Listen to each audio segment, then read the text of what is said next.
Okay, we are recording.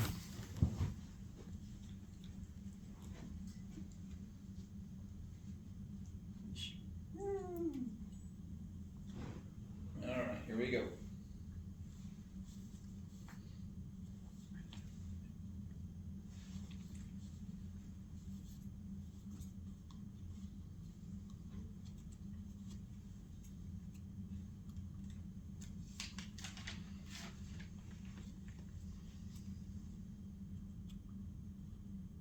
I've been to the zoo.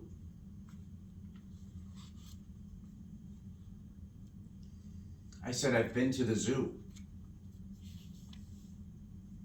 Hey, mister, I've been to the zoo. What? I'm sorry. Were you talking to me? I went to the zoo and then I walked until I came here. Have I been walking north? North? Let me see. Yes, I think so. Is that Fifth Avenue right there? Yes, it is. And then what's that side street to the right? Oh, that's 74th Street. And the zoo is around 65th Street, so I've been walking north. Yes, so it would seem. Good old north. But not due north. No, not due north, but we call it north. It's northerly. Oh boy, you're not going to get lung cancer, are you? Oh, no, sir, not from this. No, sir. What you'll probably get is cancer of the mouth. Then you'll have to wear one of those things Freud wore when they took one whole side of his jaw away. What do they call those things? Prosthesis? The very thing. A prosthesis. You're an educated man, aren't you? Are you a doctor? No. I read it somewhere. Time magazine, I think. Well, Time magazine isn't for blockheads. No, I suppose not. Boy, I'm glad that's Fifth Avenue there. Yes. I don't really care for the west side of the park much. Oh? Why? I don't know. Oh. Do you mind if we talk? Well, no. Yeah. No. Yes, you do. No, really, I don't mind at all. Yes, you do. You do. No, I don't mind at all. Really. It's a nice day. Why, yes, it's lovely. And I've been to the zoo. Yes, I think you said so, didn't you? I bet you have TV, huh? Why, yes, we have two, one for the children. You're married. Well, certainly. It's not a law, for God's sakes. No, of course not. And you have a wife. Yes. And you have children. Yes, two. Boys? No, girls. Both girls. But you wanted boys. Well, naturally, every man wants a son, But that's the way the cookie crumbles. I wasn't going to say that. And you won't have any more kids, will you? No more. Why did you say that? How did you know about that? Maybe the way you cross your legs. Something in your voice. Or maybe I'm just guessing. Is it your wife? Now, listen here. That's none of your business. Do you understand?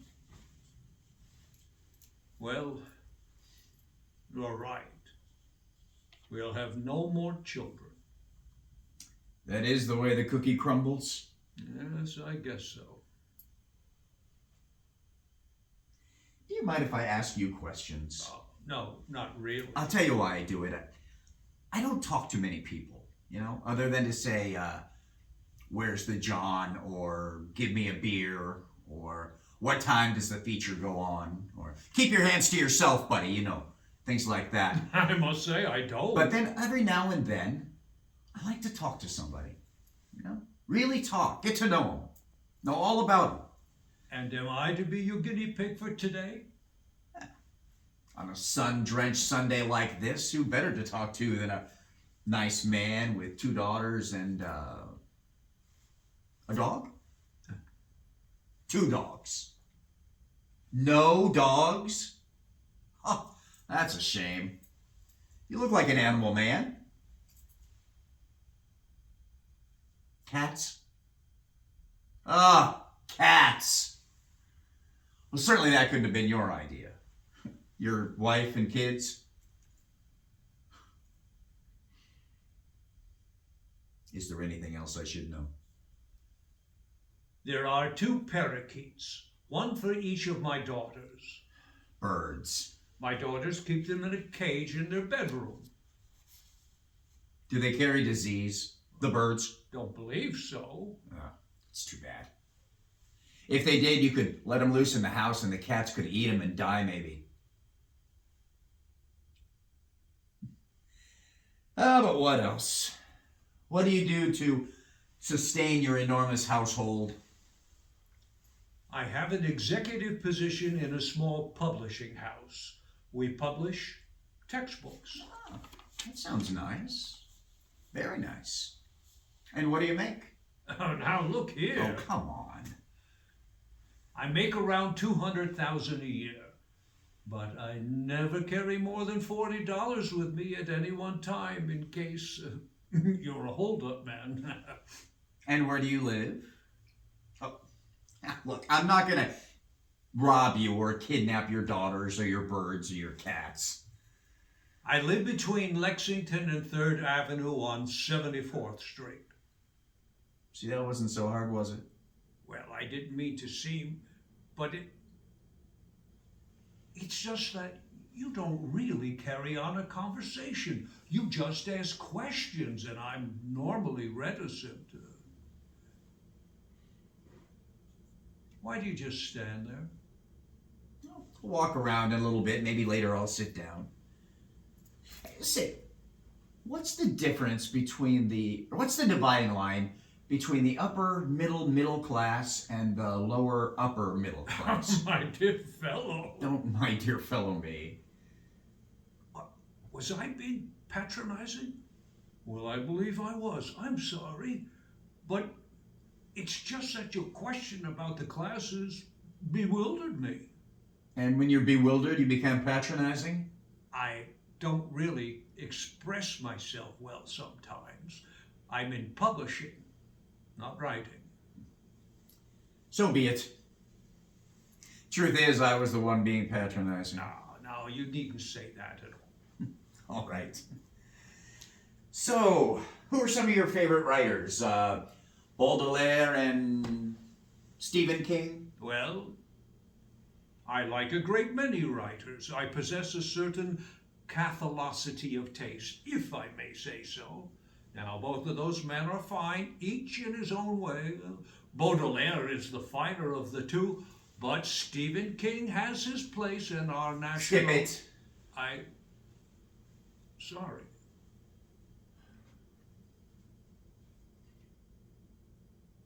So do you want to know what I did before I came to the zoo? I walked all the way up 5th Avenue from Washington Square. All the way. Huh? So you live in Greenwich Village? No, I don't. No, I took the subway down down to the village, and so I could walk all the way up 5th Avenue to the zoo. It's just something a person has to do sometimes, you know. Sometimes it's necessary to go a long distance out of the way to come back a short distance correctly. I thought you lived in Greenwich Village. What are you trying to do? Make sense of things? Bring order? The old pigeonhole bit? It's easy, I'll tell you. I live in a 4-story rooming house on the west side between Columbus Avenue and Central Park West. I live on the upper floor, rear, west. It's a laughably small room, and one of my walls is made of beaver board. That beaver board wall separates my room from another laughably small room, so I assume that the 2 rooms were once one room. It's still small, but not necessarily laughable. In the room just beyond that beaver board wall, is occupied by a black queen who always has his door open. Not always, but always when he plucks his eyebrows, which he does with a Buddhist concentration. Now, this black queen has rotten teeth, which is pretty rare. And he has a Japanese kimono, which is also pretty rare. And he wears his kimono to and from the John in the Hall, which is pretty frequently. I mean, this guy goes to the John a lot.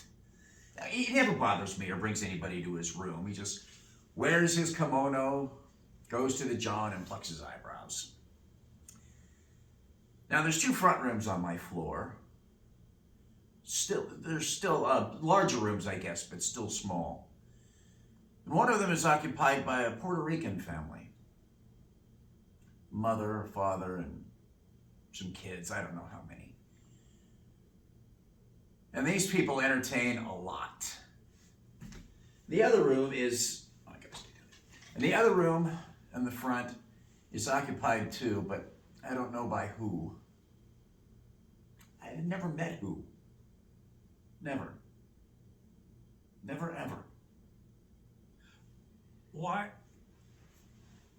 do you live there? I don't know. Well, doesn't sound like a very nice place to me where you live. Well, no. I mean, it's not an apartment in the East 70s, but then again, I don't have a wife, 2 daughters, 2 cats, and 2 parakeets. What I do have is some toilet articles, a few clothes, hot plate that I'm not supposed to have, a can opener, the kind that works with a key, 3 plates, a knife, 2 spoons and 2 forks, 1 large, 1 small, 2 picture frames, both empty, cup, a saucer, a drinking glass, a pack of pornographic playing cards, a regular deck, and an old Western Union typewriter that prints nothing but capital letters. And a small strong box with no lock, which has in it, what? Rocks. Rocks. Sea-rounded rocks that I picked up on the beach as a kid. Under which, way down, there's some letters. Some please letters. Please won't you do that? Please won't you do this letters. And some when letters.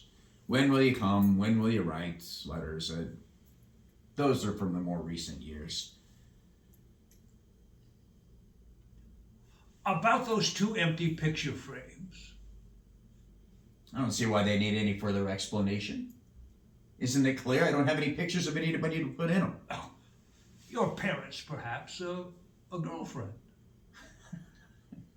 You are a sweet man. And you possess an enviable innocence, but no, good old mom and good old pop are dead now, you see. Well, I'm broken up about it too, I am, really. But that particular vaudeville act is playing the cloud circuit now, so I don't see how I could look at them all nice and framed. And besides, to be pointed about it, good old mom walked out on good old pop when I was 10.5 years old. She embarked on an adulterous turn of the southern states, a journey of a year's duration. Among her constant companion, among many others, was a Mr. Barleycorn. At least that's what good old Pop told us when he went down, came back, brought her body north.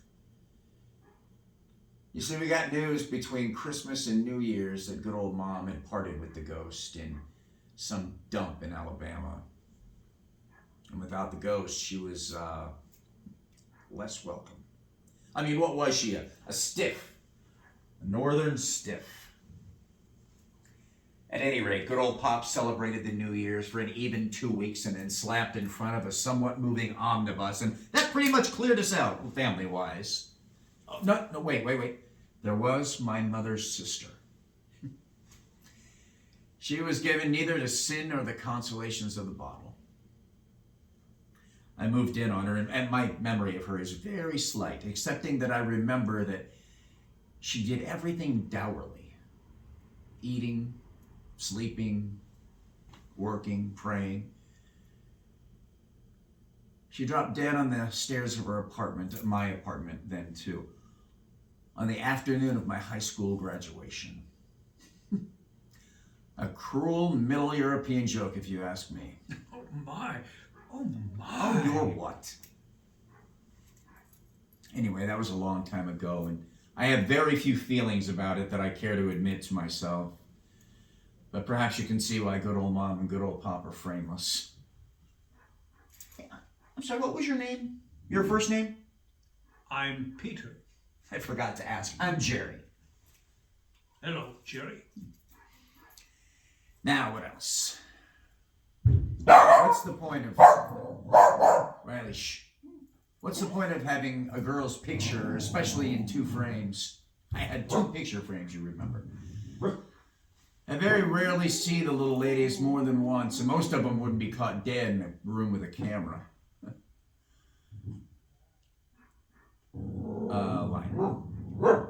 Shh, line. Riley. I jumped away from that when you. Well, I'm not gonna go. Most of them would be caught dead with a camera. In a room with a camera.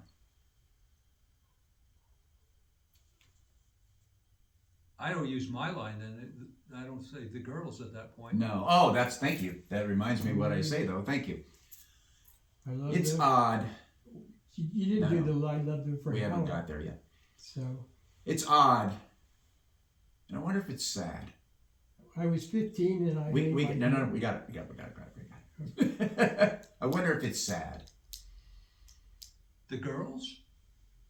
No. No, I wonder if it's sad that I never see the little ladies more than once. I've never been able to have sex or, how's it put, make love to anyone more than once. Once, that's it.